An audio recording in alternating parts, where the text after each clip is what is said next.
everyone. Welcome to today's live. If you could do me a favor, if you're watching this live, let me know in the chat. Say hello.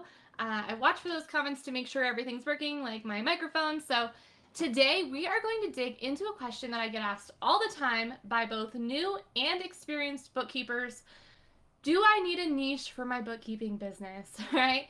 So the answer to that, for me anyways, is yes, but probably not in the way that you're thinking. So let me know in the chat, for those of you guys who are on right now and you're live with me, let me know. I'm just going to pull the group up over here on my phone so I can make sure I can see your guys' comments. But if you're here, let me know in the chat who's watching live right now so I know everything is working. Give me just 1 second. Okay. So let me know in the chat, you guys. How many of you guys already have a niche? And if so, what is the niche that you have? Or where are you stuck when it comes to determining your niche? So, hi Keely, welcome. All right. So, I actually define niche a little bit differently than I think a lot of other people do. So, for those of you who are new to my training, hi, I'm Jenny Bucklew. I'm the founder of Bookkeep Anywhere. I help new and experienced bookkeepers build intentional, predictable, and profitable bookkeeping businesses from anywhere with a laptop and internet. So, let's dive in. Now, when most people think about niches, they think of an industry, right? Let me know in the chat. How many of you, when you think of a niche, you think of an industry like construction or real estate or e-commerce, and you're taught to write the I help statement, right? I help construction workers or I help construction companies with QuickBooks Online bookkeeping. But if you are completely brand new and you've never worked with a client, you probably have no idea where the heck to start. So I want to offer you guys a different perspective on niches today that helped me scale my own bookkeeping business to multiple six figures working just 10 hours per week. So here it is. Your niche is not about the client or the specific industry you serve. It's about you and your offer. So, in other words, your niche is anyone who is a perfect fit for the exact services you want to offer. And we're going to think about it as like a little box that you're going to put your offer inside of. And we only work with people who exactly fit inside the box, and we say no to everybody outside of that. So your niche is going to narrow over time because your offer is going to change and grow as you develop as a bookkeeping business owner. But let me give you an example to help this make sense. So let's say you're a brand new bookkeeper. How many of you guys watching right now are brand new? Let me know in the chat. Who's brand new? Who's experienced? Let me know. If you're brand new, you probably don't have the experience and training yet to offer some of the higher level bookkeeping services like job costing or sales tax or payroll, right? Not ready to do that. Or maybe you're like me and you're an experienced bookkeeper and you just don't want to offer those services, right? Maybe you just don't want to. But every single one of you who's on here right now, there's a service that any one of you could offer. Even if you didn't know anything, you could learn it today. You could offer a QBO setup. You could help a small business owner set up QuickBooks Online, right? All of you guys could do that. So let's pretend that's your first offer. So you're going to draw a little box, and in that offer is a QBO setup for a company that's not already on, so they don't already have an accounting system. They're not converting from something. They're probably a newer business. They started within the last year, and they're tracking a shoebox of receipts. They don't have an online accounting system set up, and they're cool with using QuickBooks. So that's your first offer. Someone who's right inside that box. Now, if you think about that, there's a lot of industries that could serve, right? There's a lot of small business owners. They could be photographers. They could be tutors. They could be, oh, getting attacked by a kitty. Every time he always makes an appearance. They could be, any sort of service-based business is going to be pretty easy to put in that box. Does that make sense so far? Let me know in the chat. How many of you guys have watched my Easy Clients training? Anyone on that Easy Client training list is going to be a good fit for this offer, okay? So in other words, you're not having to like relearn everything or go out and learn a completely new skill or a completely new software or a completely new app every time you bring on a client for a QBO setup, because you're making sure that you're working with people who fit with the offer you already have defined. Does that make sense so far? Let me know if that's making sense to you. So draw a square, That's your offer. Your niche is any industry or any client who needs that offer. Okay?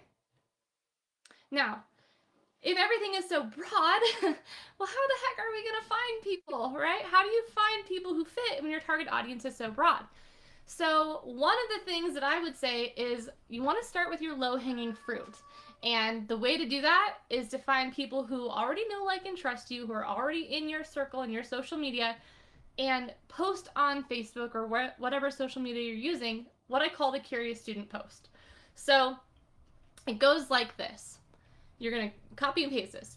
I'm finishing my QuickBooks online training for small business bookkeeping right now. Before I start charging for my services, I need to find a business willing to let me demonstrate what I've learned.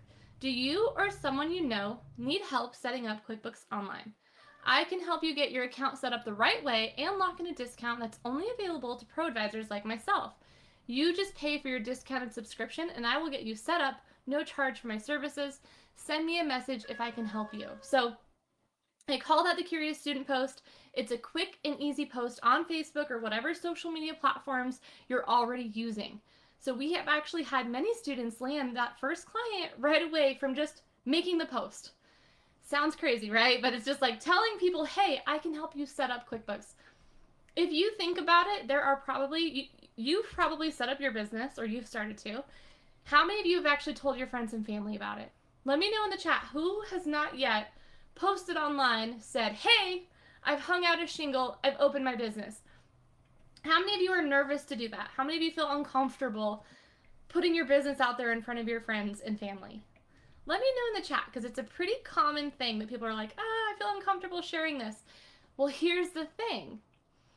If you're uncomfortable sharing about your business, there's a good chance that you've got friends, maybe not super close friends, but people who are on your social media circle who are in the same boat as you. They've started their business and they're too shy. Would you stop, sir? I'm being attacked by a cat over here. They're too shy or nervous or embarrassed to post about their business. So you guys are all running around starting businesses and not telling each other, and you've literally got people in your network who might need the service you offer. So I love this. Chelsea says, I've done it and I got 5 leads in the first week. It works. Yes! Curious student post. It's amazing. You literally, there's never been an easier time in our lifetimes, I don't think, or maybe even older. There's never been a better time to start a business. It's never been easier. It has never been more accessible, right? Technology has changed the way this works. Would you? Okay, my goodness, every time. So you just never know who in your friends list has started a business too. So it's definitely worth putting it out there. Because they might already be there ready to work with you, okay? So again, to kind of recap, if you'd like me to send you that post, by the way, word for word, so you guys can just copy and paste it, comment below, say something like send it over, and I'll send that over this afternoon. So if you want that post to go give it a try, because again, you don't know who needs you until you post, let me know. All right, so again, your starting point is to decide on your offer and who you can best serve with that offer. Now, your niche is where your service package aligns with the specific needs of businesses. Again, regardless of industry. Oh my gosh, this is so funny. This is the second time now this has happened. I'm going to kick him out because even though the door's open, he thinks it isn't. Here, come on, you. Out you go. Oh. Is anyone who else has pets as coworkers? Like, I just want to use this as encouragement. Like, I'm embarrassed to post online, or I'm afraid I'll make a mistake. Like, guys, I go live, and almost every time I go live, I'm attacked by my cat, which is weird because he's like an angel. So I don't know why. Something about going live gets him going. So anyway, all right. So your niche is your offer. It's who fits in the box. Okay, it's that sweet spot where your expertise is going to meet the demands that are out there.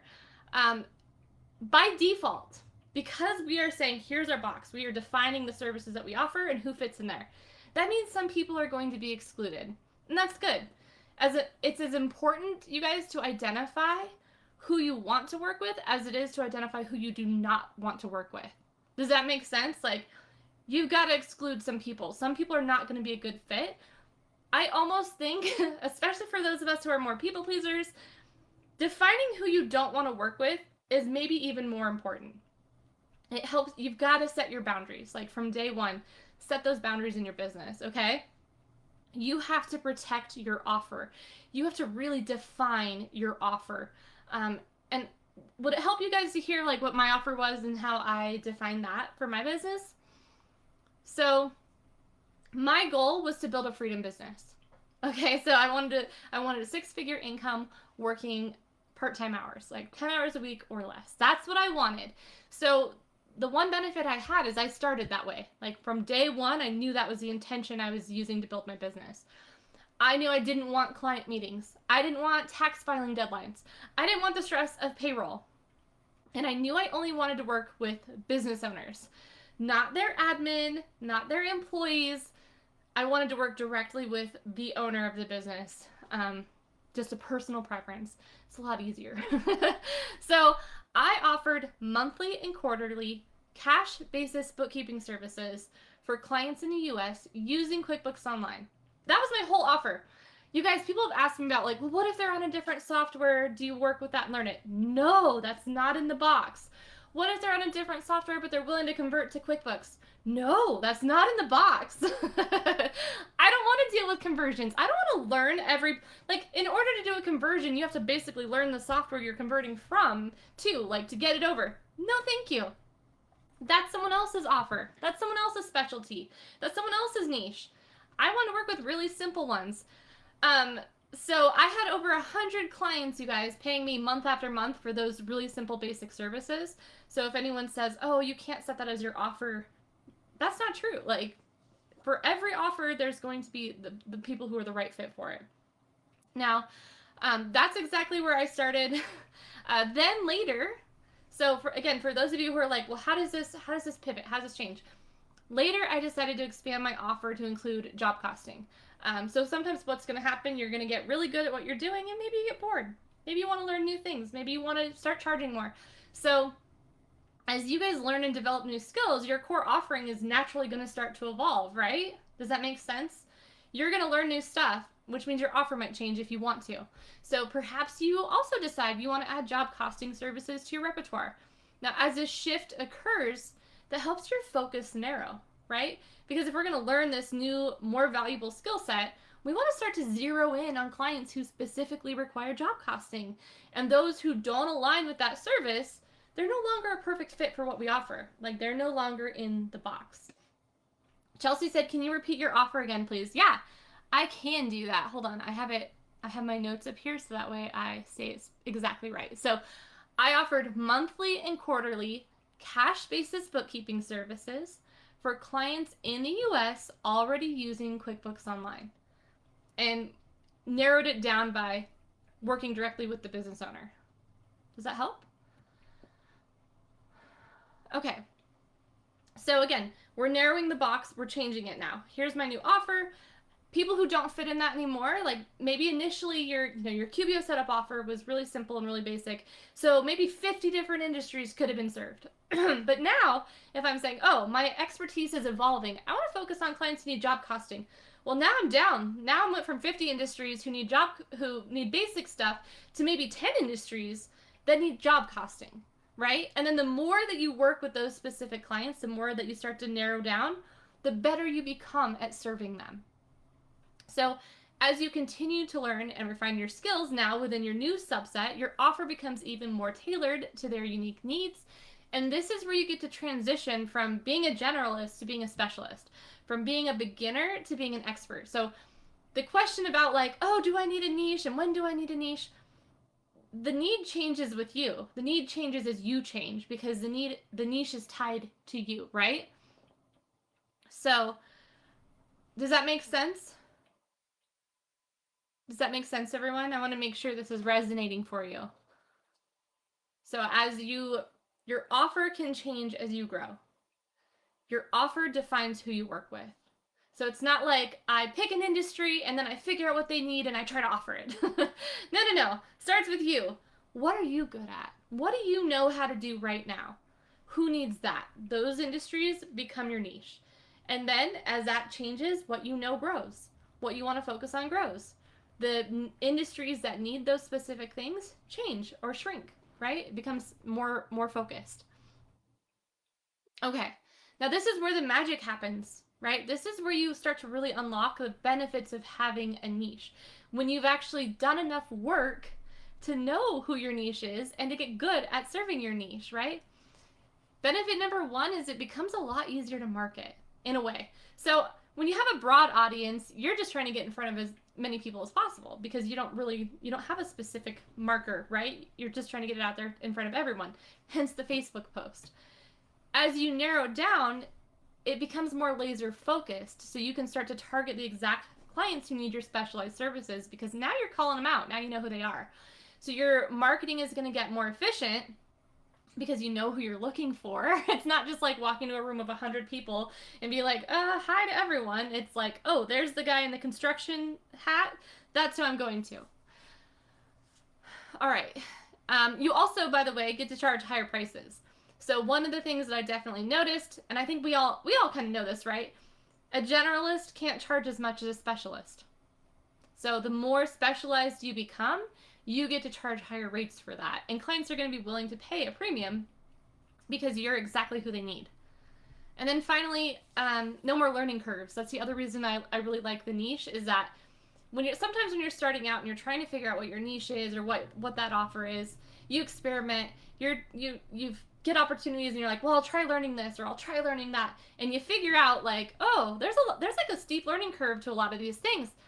Once you've finally decided where you're going, you don't have to keep doing those learning curves. Like, you get to just continue honing your skills in your specific niche, and you're going to get more confident, you're going to get more efficient, and you're going to provide even more value to your clients. So niching isn't really about limiting yourself. It's just about discovering like what is your unique value and then finding the right people who appreciate it, who want the offer that you want to sell. What do you guys think? Does that resonate? I want to make sure this is making sense. Facebook isn't showing me all the comments on here, so let me know if you're commenting. I'll try. I can see them on my computer, but I can't see them on the phone. So is this making sense, everybody? Now, in my experience, your clients are also going to be the best source of information on where is the unmet demand in the market.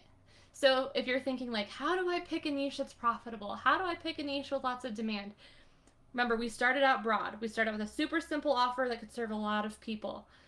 And then you start getting pulled into certain niches. Like certain industries start attracting you, certain skills, your offer evolves. Your clients are going to be the ones who tell you what they need. And you're going to get to decide, well, who do I like to work with? What do I like to do? We get to set those boundaries and decide what we want to offer, but we also get to decide what new opportunities we want to explore and what skills we want to learn as we grow. So that's how you kind of like, you're going to evolve as a business owner, you're going to evolve as a bookkeeper, and your clients are going to help with that transformation because you're naturally going to go towards what ones you like working with more. Does that make sense? So like the industries pull you in. Like when I first started, I thought I wanted to work with lawyers. So and again, this is making all the mistakes, right? This is why my take on niches is totally different now than it was when I started. When I first started, it was like, oh, I worked in a law office in college and I used to want to go to law school. So I'm going to target lawyers. And lawyers will be great because they make lots of money, so they'll be able to pay my fees and I won't have to deal with, chasing after them for collections or whatever. So I start working with attorneys. Well, then I learned that you have to know trust accounting and like how to handle the IOLTA accounts.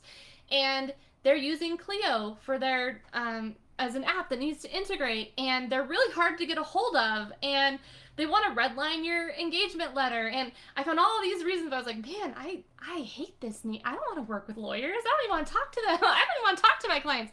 So you're not married to your niche, you guys. You can change it later. Like if you decide to try something, you can always change your mind if it doesn't work for you.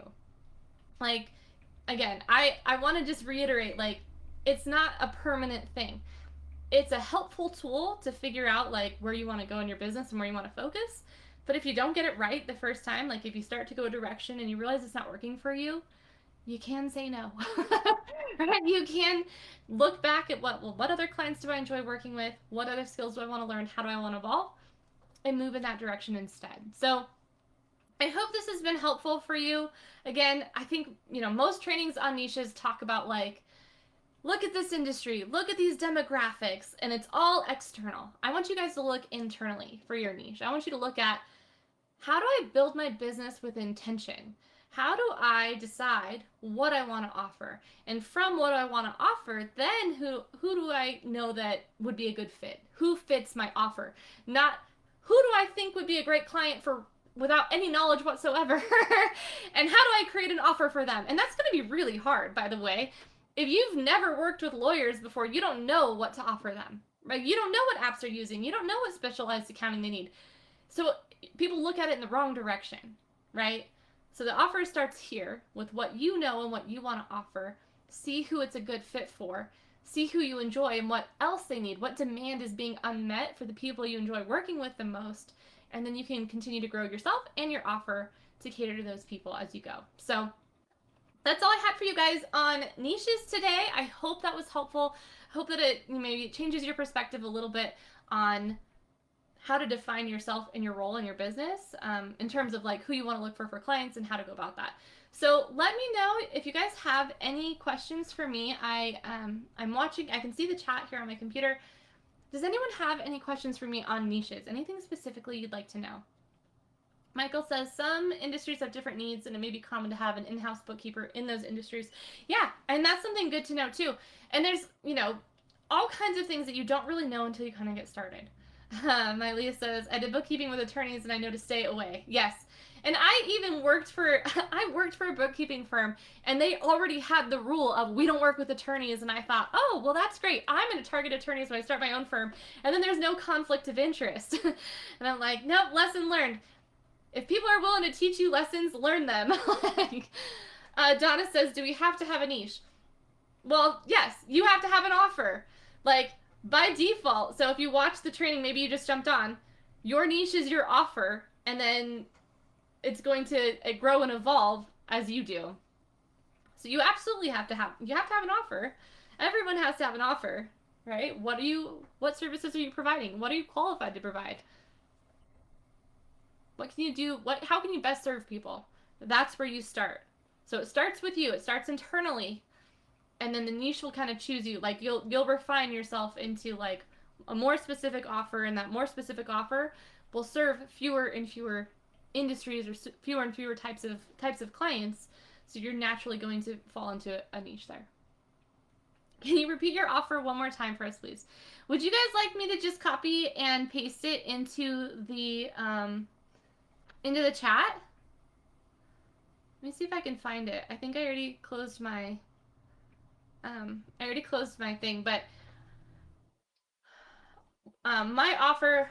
So I offered monthly and quarterly cash basis bookkeeping for clients who are already using QuickBooks Online in the US.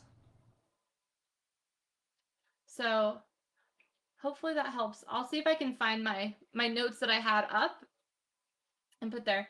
Let's see. Oh my gosh.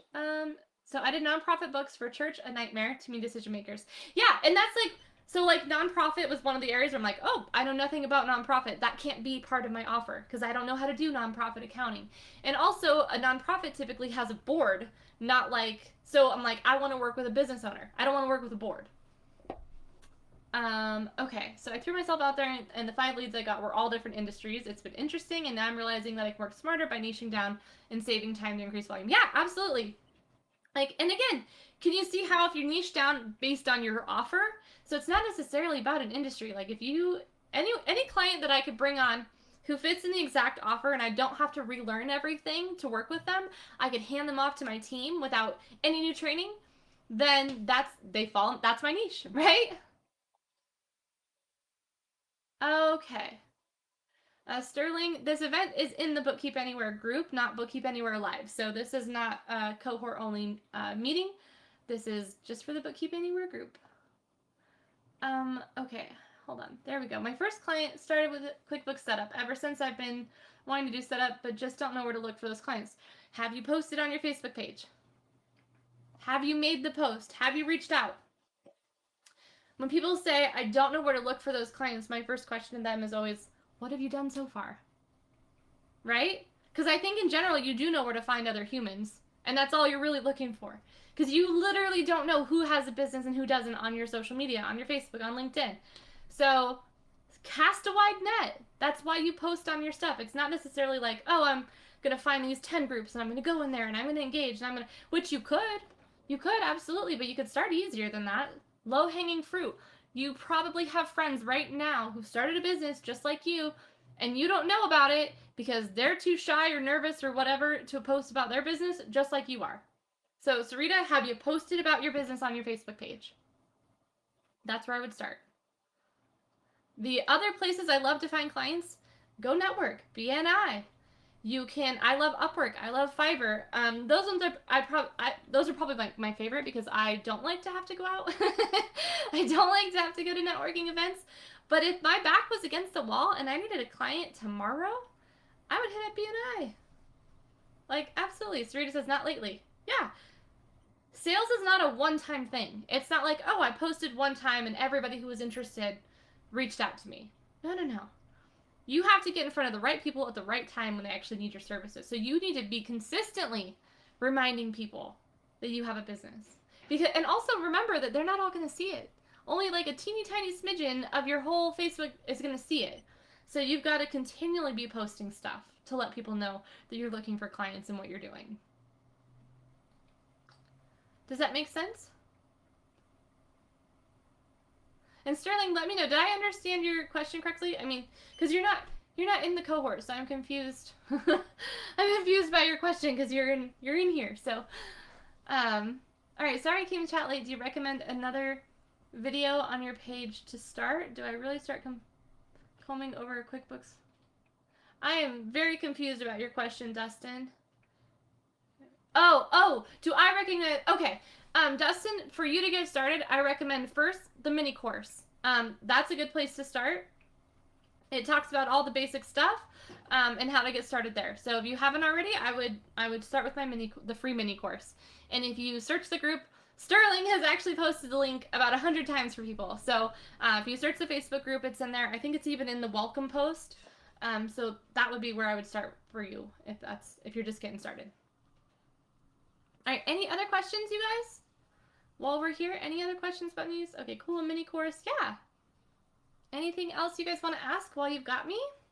I'll give it just a minute because I know that there's a little bit of a time delay, but hopefully you guys all found this super, super helpful. I hope that it helps you in taking that step forward. Don't let not knowing your niche be what holds you back, right? Like, I don't want you guys, it's one of those common roadblocks that I see with students is it's this obstacle that we set up like, oh, I can't do X because I don't have my niche, or I can't move forward because what if I don't know enough to work with this client? So I want you guys to not let that be your roadblock. Oh, Sterling, sorry. He says, let me explain. Anytime you have a live event or training, I want to be there. I'm surprised to hear about this event today. Yeah, so anytime I have a live event or a training, I typically, so in the 60-day bookkeeper, it's in the event section. In this group, I usually set up an event in the event section as well. I just forgot to set it up when I scheduled the post. So I had my post pre-scheduled, but forgot to actually create the event with the link for everyone. And then the cohort, same thing. So all of the groups that I'm in, I always use the events section to put the trainings in there. Big reason why I do that is because then when you register for it, it sends you reminders and it sends it like in your own time zone. So I don't have to deal with trying to convert mountain time to whatever time zone other people are in. So yeah, and Sterling, it's not like we're working on doing this weekly in this group. So having a weekly call is something that I'm working towards, but we got the holidays coming and it may or may not happen, but that's the goal. So, oh, I psychically answered your next question. That's the goal. Every week, that's the goal. Other than the next 2 months, we've got holidays that are going to be getting in the way. So, yeah. All right, everyone. Any other questions, comments, feedback, things you want to chat about before we go? I hope that you guys all have a wonderful, wonderful week. I hope that this was helpful for you. If you guys have questions or if you're watching this on the replay, be sure to comment with those questions below. That way we can see them and hopefully get you an answer. So have a great week, everybody. Thank you so much for hanging out today.